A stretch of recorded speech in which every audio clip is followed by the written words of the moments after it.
I first learned about sketchnotes from my friend Carrie Baughcum. She teaches up in the suburbs of Chicago, and she's been using sketchnotes for a long time. I like them because they really work with your brain to connect both parts. So you're using both your left and your right side for this visual literacy. So as we're reading information, we're processing it in a couple ways. We are thinking of words and text, but we're also thinking of images. So that's how it works to connect both sides of the brain. When we use our sketch notes, it's important to remember that you need to balance text and images. You don't want too much of one or too much of the other, because then you're not utilizing your brain in the best way that's possible for sketchnotes. Sometimes people have a hard time because they say, I don't know what to draw. So we talk about making a visual library. Things that you think you might use a lot.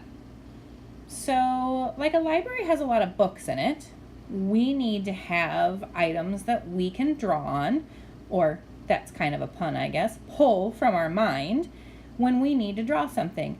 And if you notice, everything is really just a straight line that goes on a journey. So if you do that little activity with yourself, and you'll be able to see how you have a straight line and then you bend it to make different shapes.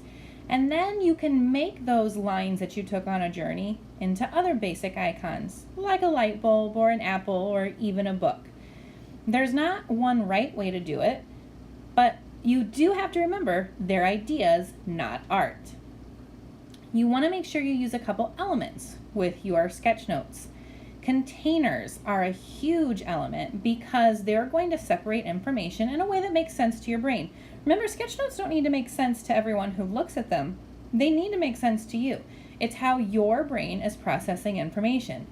Arrows are also a good tool. They can point you from one idea to the next. Again, there's no right way to arrange a sketch note. So arrows can really help you figure out, oh, I started here, but then I moved this way or I moved that way. And then last, fonts. Fonts can be used in different ways. I might use all caps to show a title or a heading of something. I might use a cursive font to show that it was something that I learned in class. It really doesn't matter how you use your fonts, just as long as you know why you're separating them or how you're separating them when you look back at it.